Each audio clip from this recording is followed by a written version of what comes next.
வணக்கம் சகோஸ். இன்றைக்கி நம்ம ஐஎஸ்சி சேனலில் பார்க்க போகிற ரெசிபி பால்கோவா. இந்த ருசியான பால்கோவா எப்படி செய்கிறதுன்னு பார்க்குறதுக்கு முன்னாடி நம்ம சேனலை இதுவரையும் சப்ஸ்கிரைப் பண்ணாதவங்க ரெட் கலரில் இருக்கிற சப்ஸ்கிரைபை கிளிக் பண்ணுங்கள். நம்ம சேனலோட அப்டேட்ஸ் ஒன்றைக்கு கிடைக்கிறதுக்கு பக்கத்தில் இருக்கிற பெல் ஐக்கானை கிளிக் பண்ணுங்கள். வாங்க பால்கோவா எப்படி செய்கிறதுன்னு பார்த்துடலாம். ஒரு அடிகனமான பாத்திரத்தில் 1 லிட்டர் அளவுக்கு பால் எடுத்துக்கோங்க. நான் பசும்பால் எடுத்திருக்கேன். 1 லிட்டர் பாலுக்கு 1/4 கிலோ அளவுக்கு சுகர் எடுத்துக்கோங்க.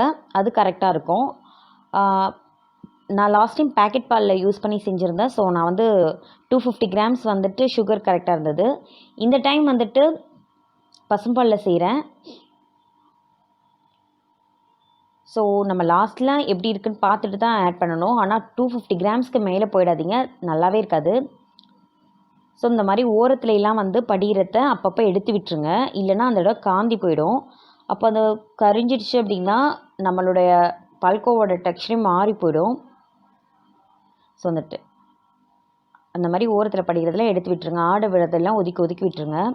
பாருங்கள், நம்ம வைக்கும்போது ஃபுல்லாக இருந்தது, இப்போ கொஞ்சம் கொஞ்சமாக குறைஞ்சி வந்துட்டுருக்கு பாருங்கள்.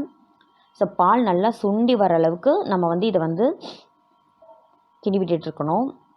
இது கிட்டத்தட்ட 1 மணி நேரம் ஆகும், ஆனாலும் சூப்பராக செஞ்சிடலாம். என்ன தான் கடையில் வாங்கி சாப்பிட்டாலும் ஹோம்மேட் மாதிரி வராது இல்லையா? ஸோ இங்கே பாருங்கள், ஓரளவுக்கு நல்லா பால் கெட்டியாகி வந்துருச்சு. இப்போ இந்த டைமிங்கில் நம்ம இதில் சுகர் ஆட் பண்ணிக்கலாம். நான் 200 கிராம்ஸ் கம்மியாக தான் யூஸ் பண்ணியிருக்கேன் இன்றைக்கி. 180 கிராம்ஸ் போல் தான் நான் யூஸ் பண்ணியிருக்கேன். பாருங்கள், மீதி சர்க்கரை கூட இருக்குது. பட் எனக்கு சுகர் போதுமான அளவு இருக்குது. டேஸ்ட் பண்ணதில் சுகர் போதுமான அளவு இருக்கிறனால நான் 180 கிராம்ஸ் தான் யூஸ் பண்ணியிருக்கேன். நீங்கள் 200லேருந்து 250 கிராம்ஸ் வரையும் யூஸ் பண்ணிக்கோங்க. 1 லிட்டருக்கு கரெக்டாக இருக்கும். நான் 1 ஸ்பூன் அளவுக்கு நெய் சேர்த்துக்கலாம். நெய் சேர்க்கலைன்னா கூட பிரச்சனை இல்லை, கொஞ்சம் ரிச்னஸ் கிடைக்குது, அவ்வளோதான். கலந்து விட்டுக்கலாம் நல்லா. நீங்கள் சுகர் மில்க் நீங்கள் எந்த மாதிரி மில்க் யூஸ் பண்ணுறீங்க அப்படிங்கிறத பொறுத்து நீங்கள் சுகர் ஆட் பண்ணிக்கோங்க. 1 லிட்டருக்கு 250 கிராம்ஸ் மேக்ஸிமம் லெவல். பட் நீங்கள் இப்போ நான் 180 கிராம் தான் யூஸ் பண்ணியிருக்கேன். ஸோ நீங்கள் அது மாதிரி டேஸ்ட் பார்த்துட்டு நீங்கள் ஆட் பண்ணிக்கோங்க. அவசரப்பட்டு ஆட் பண்ணிட்டீங்கன்னா ஓவர் சுகர் இருந்ததுன்னா நல்லா இருக்காது.